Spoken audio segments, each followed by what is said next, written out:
Hello friends, once again welcome back. आज के इस वीडियो में हम इंट्रोडक्शन टू नाथ फन से रिलेटेड कुछ एमसीक्यूज़ को डिस्कस करेंगे जो आपके एग्ज़ाम के पॉइंट ऑफ व्यू से मोस्ट इम्पॉर्टेंट रहने वाले हैं।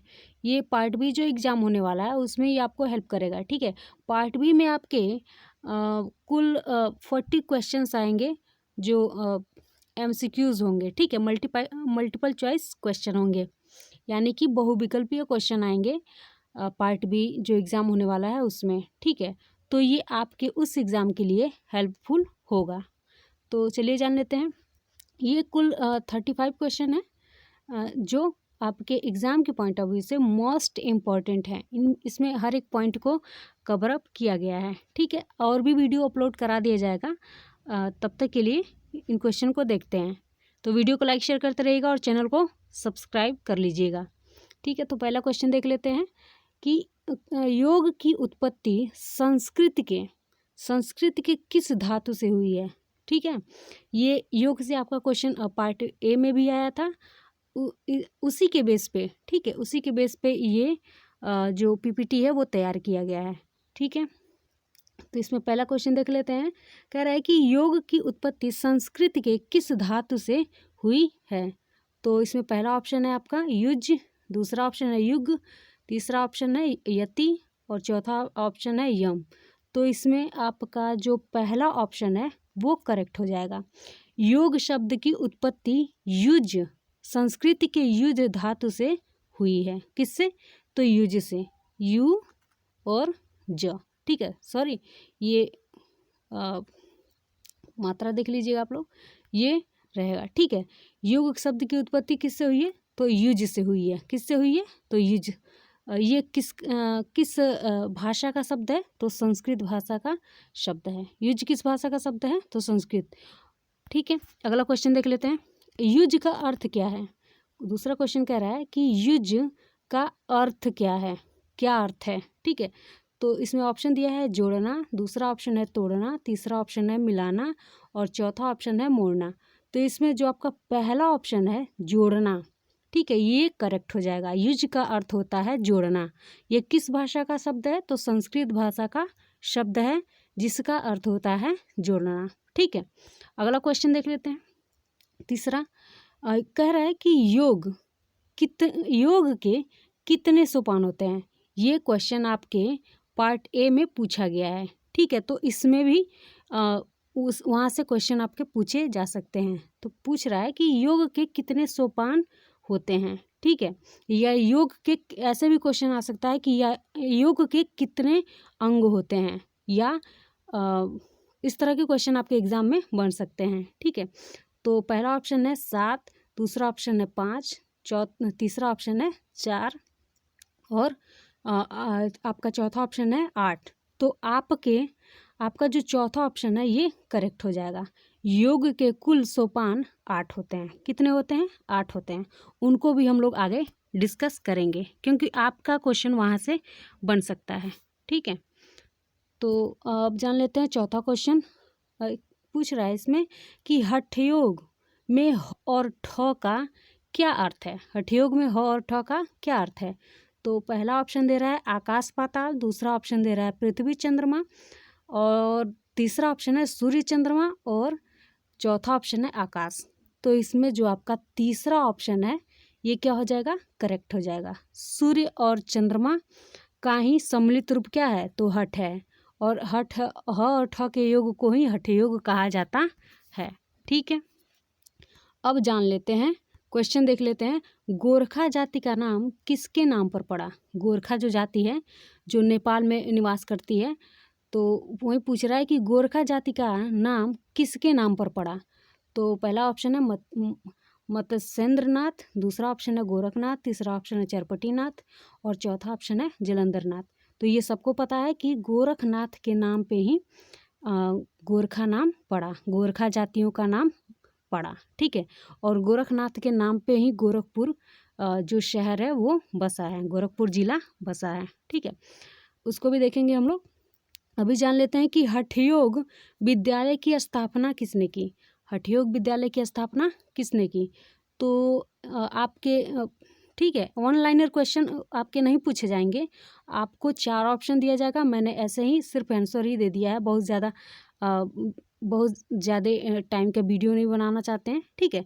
तो कुछ एक आध क्वेश्चन आपको ऐसे भी मिल जाएंगे, ठीक है। तो वही कह रहा है कि हठयोग विद्यालय की स्थापना किसने की, तो इसमें डायरेक्ट मैंने आंसर को ही डाल दिया है, मत्स्येंद्रनाथ व गोरखनाथ, इन दोनों ने मिलके हठयोग विद्यालय जो था उसकी स्थापना की, ठीक है। अगला क्वेश्चन है, योग का संबंध किससे है, योग का संबंध किससे है, तो कह रहा है कि भौतिक ज्ञान पहला ऑप्शन है, दूसरा ऑप्शन है आध्यात्मिक ज्ञान से, तीसरा ऑप्शन है सामाजिक ज्ञान से, और चौथा ऑप्शन है सांसारिक ज्ञान से। तो आपका जो दूसरा ऑप्शन है वो करेक्ट हो जाएगा, आध्यात्मिक ज्ञान से योग का संबंध है, ठीक है। अब 8वां क्वेश्चन देख लेते हैं, योग की उत्पत्ति कब हुई, कह रहा है कि योग की उत्पत्ति कब हुई, तो पुरातत्व के अनुसार योग की उत्पत्ति 5000 वर्ष पहले ही हो गई थी, ठीक है। 5000 वर्ष पहले ही योग की उत्पत्ति मानी जाती है, किसके अनुसार, तो पुरातत्व के अनुसार, ठीक है। ऐसे आपके क्वेश्चन में पूछ सकता है कि योग की उत्पत्ति कब हुई, तो ऑप्शन देगा 5000, 4000 ऐसे करके, तो आप लोग उस ऑप्शन में 5000 वर्ष जो देगा उसको करेक्ट कर दीजिएगा। अब ये कुछ कॉन्सेप्चुअल चीज़ें हैं जिसको जान लेते हैं। कह रहे कि हठयोग ग्रंथों के अनुसार हमारे शरीर में 7 चक्र होते हैं, क्या होते हैं, तो 7 चक्र होते हैं, और 72,000 नाड़ियाँ होती हैं, और 10 प्रकार की वायु प्राण होते हैं, ठीक है। क्या होते हैं, वायु प्राण होते हैं। शरीर में मूलतः 7 मुख्य चक्र होते हैं, कितने मुख्य चक्र होते हैं, तो 7, जो मेरुदंड के मध्य से गुजरने वाली सुषुप्ना जो नाड़ी होती है उसमें क्या होते हैं, तो स्थित होते हैं। सुषुप्ना नाड़ी मूलाधार चक्र से आरंभ होकर सिर के शीर्ष भाग तक जाती है। ये चक्र नाड़ियों से संबंध होते हैं, ठीक है।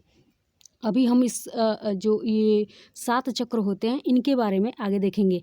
और आपका कुंडलिन से क्वेश्चन आपके एग्जाम में पूछा था, और मैंने कुंडलिन के बारे में बताया भी था आपको, ठीक है। एक बार और भी कुंडलिन के बारे में समझ लेंगे, ठीक है। मूलाधार क्या होता है, और कुंडलिन की हम 7 चक्रों में क्या स्थिति होती है और उसका क्या वर्क होता है, ठीक है। तो यहाँ पे देख लेते हैं, कह रहा है कि कुंडलिन के बारे में हम लोग जान लेते हैं। यहाँ थोड़ा सा मैं जूम कर देती हूँ, दिखाई देगा आपको। ये जो है ये स्थान, ठीक है, ये क्या है, ये कुंडलिन है, ठीक है। ये इसको जब योग के द्वारा एक्टिव किया जाता है तो ये जो सुषुप्ना नाड़ी है जो बीचों बीच गई है, ये इस नाड़ी से होते हुए ये ऊपर की तरफ बहुत ही तीव्र गति से उठती है।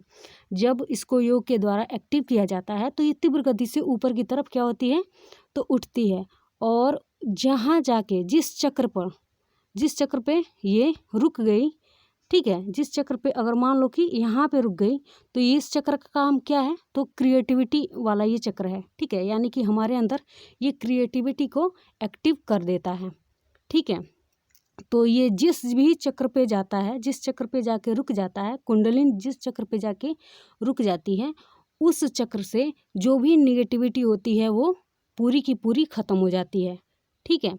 तो इस तरह योग में हठयोग के माध्यम से कुंडलिन को उजागर करके और यहाँ सहस्त्रों तक पहुँचाया जाता है, जो क्या है, योगा में सेल्फ रियलाइजेशन का कार्य करता है। सेल्फ रियलाइजेशन का मतलब हम अपने आप को जान लेते हैं कि एक्चुअल में हम हैं कौन, हम और हमारी उत्पत्ति किस लिए हुई है, ठीक है। इस तरह आप लोग को समझ में आ गया होगा, ठीक है।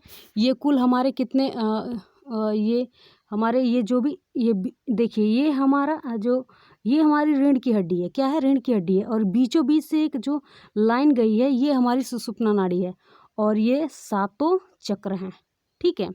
ये क्या है, 7 चक्र हैं, जिसमें आपका पहला चक्र है सहस्त्रार चक्र, दूसरा चक्र है विशुद्धि चक्र, तीसरा चक्र है अनाहत चक्र, और चौथा चक्र है मणिपुर चक्र, और आपका अगला चक्र है स्वादिष्ठान चक्र, और लास्ट चक्र है मूलाधार चक्र। और मूलाधार में ही आपका ये कुंडलिन जो होती है वो मूलाधार में ही स्थिति इसकी होती है, जो नाभि के नीचे होता है। किसके नीचे होता है? तो नाभि के नीचे होता है। ठीक है, अब जान लेते हैं 10वां क्वेश्चन। नाथ पंथ कह रहा है कि नाथ पंथ के संस्थापक कौन है। थोड़ा सा स्पीड बढ़ा लेते हैं।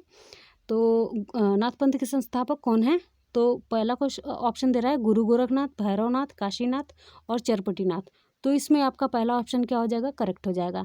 और पूछेगा कि नाथ पंथ के आदि संस्थापक कौन है। आदि यानी कि प्राचीन संस्थापक कौन है? तो वो मत्स्येंद्रनाथ या मच्छिंद्रनाथ हैं। ठीक है, पहले उन्होंने इसकी स्थापना की और उनके बाद जब ये पूरा पंथ बिखरा हुआ था तो उसको सजोने का कार्य गुरु गोरखनाथ ने किया, इसलिए इनको संस्थापक माना जाता है।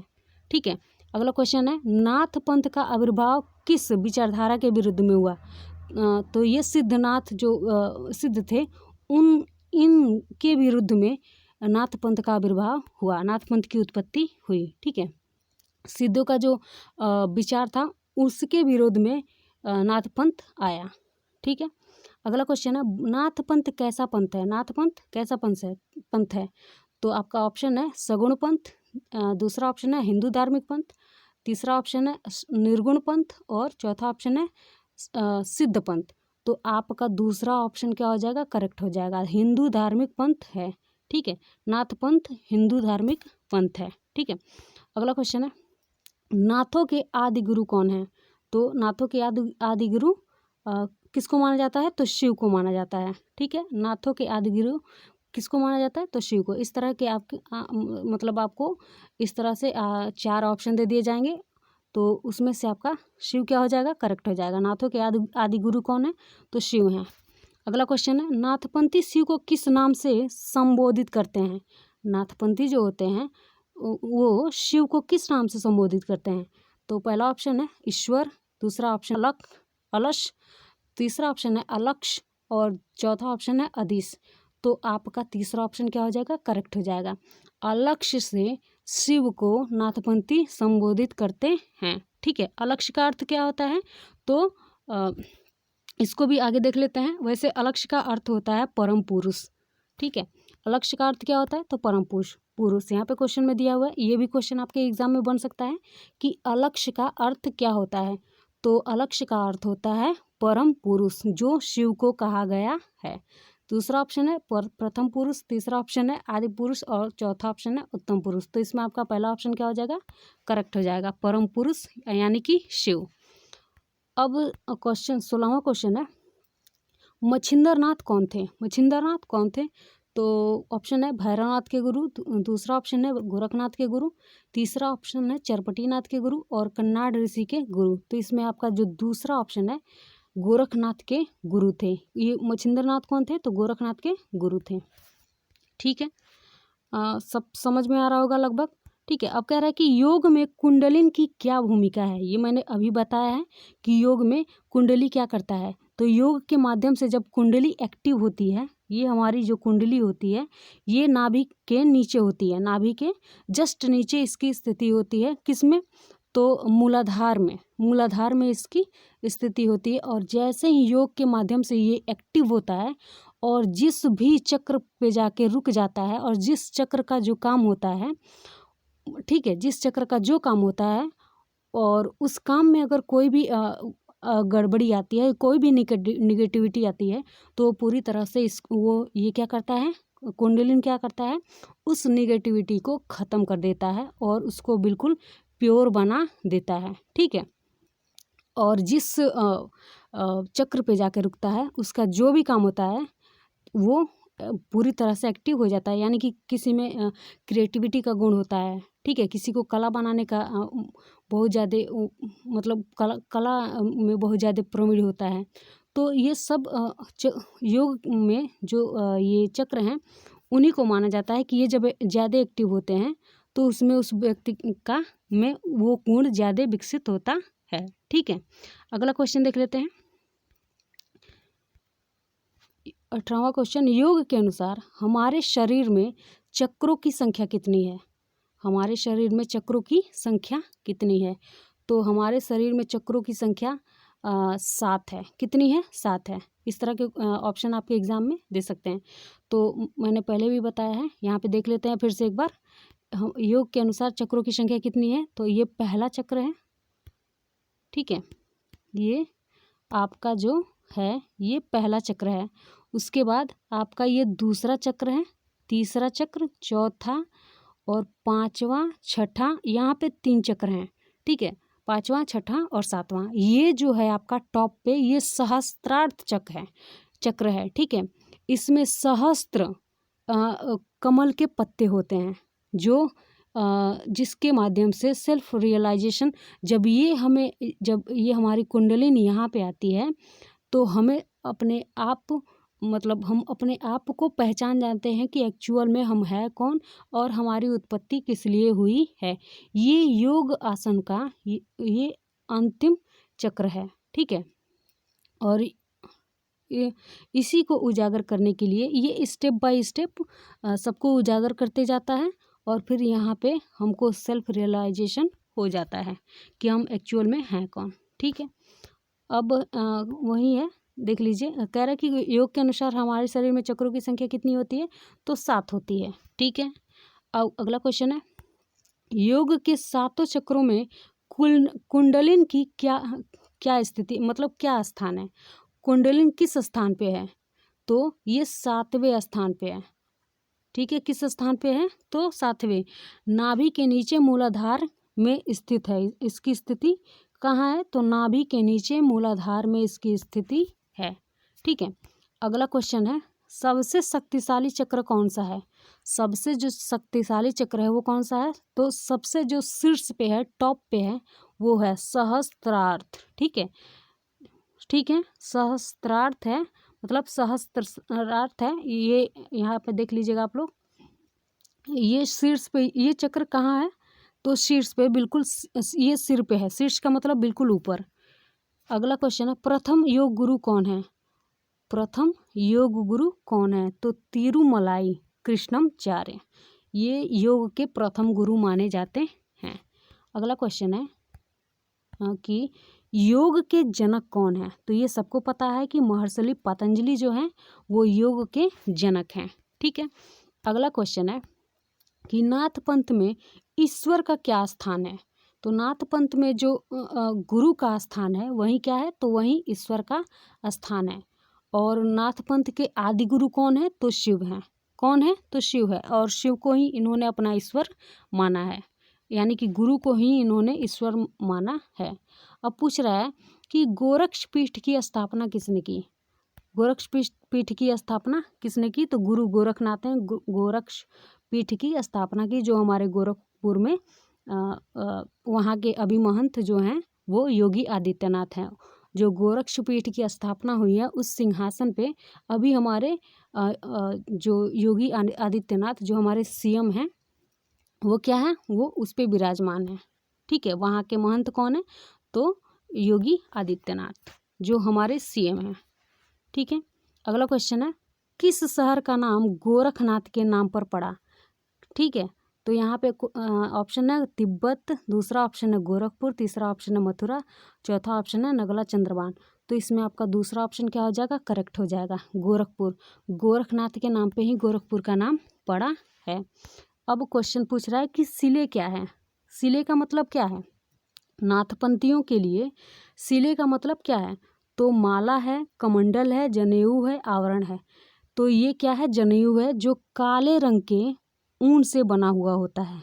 किस रंग के, ये किस रंग का होता है? तो काले रंग का होता है, और ये ऊन की तरह होता है, ऊन होता है काले रंग का, जो जिसको सिले कहा जाता है। ये ऐसे जनेऊ को धारण करते हैं जिसको सिले कहा जाता है। अब है सिंगी सिली क्या है? ये भी क्वेश्चन आपके एग्जाम में बन सकता है कि सिंगी सिली क्या है। तो कह रहा है कि जनेऊ और सिंह की नादी।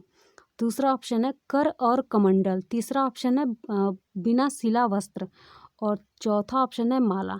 तो ये आपका जो पहला ऑप्शन है जनेऊ और सिंह की नादी, ये करेक्ट हो जाएगा। इसको सामूहिक रूप से सिंगी सिली कहा जाता है। किसके अनुसार? तो योगी सिंगी सिली जनेऊ और सिंह की नादी को सिंगी सिली कहते हैं। ठीक है, जनेऊ कहाँ धारण करते हैं, तो जनेऊ भी गले में धारण करते हैं, और सिंह की नादी भी ये गले में माला के जैसे ये लटकाते हैं, मतलब पहनते हैं। ठीक है, क्लियर हो गया होगा लगभग। अगला क्वेश्चन देख लेते हैं, गोरखनाथ की उत्पत्ति किससे हुई? गोरखनाथ की उत्पत्ति किससे हुई? तो ऑप्शन दे रहा है कि मिट्टी से, दूसरा ऑप्शन है गोबर से, तीसरा ऑप्शन है माता से, चौथा ऑप्शन है गुरु से। तो आपका जो तीसरा ऑप्शन है ये करेक्ट हो जाएगा। गोरखनाथ की उत्पत्ति किससे मानी जाती है? तो गोबर से मानी जाती है। आप लोगों ने कहानी सुना हुआ है कि कहानी अब नहीं बताएंगे, ठीक है, आगे आप लोग देख लीजिएगा, वीडियो मैंने अपलोड किया है, उसमें कहानी मैंने बताया है। ठीक है, अभी जान लेते हैं कि जलंधर नाथ किसके समकालीन थे। जलंधर नाथ जो थे ये भी, इनकी उत्पत्ति और आपके मच्छिंद्र नाथ की उत्पत्ति शिव से मानी जाती है। ठीक है, और इसके बाद जो भी नाथ पंथी आए, जैसे नाथों की संख्या कितनी है? तो 9 है, और सिद्धों की संख्या कितनी है? तो 84। ठीक है, ये भी आपके क्वेश्चन में एग्जाम में बन सकता है। ठीक है, तो अभी जान लेते हैं जलंधर नाथ किसके समकालीन है। तो गोरखनाथ के, दूसरा है चरपटी नाथ, तीसरा है कणाद ऋषि, चौथा ऑप्शन है मच्छिंद्र नाथ। तो आपका जो ये चौथा ऑप्शन है वो करेक्ट हो जाएगा। मच्छिंद्र नाथ के समकालीन थे, यानी कि ये उन्हीं के ज़माने के थे, उन्हीं के समकालीन थे, या कह सकते हैं कि जैसे एक एज के जो लोग होते हैं उस तरह के थे। समकालीन का मतलब होता है एक ही एज ग्रुप। ठीक है, अगला देख लेते हैं, यानी कि उसी काल का। अगला है क्वेश्चन, समाधि की अवधारणा क्या है? ये क्वेश्चन आपके एग्जाम में पूछा था, समाधि की अवधारणा क्या है?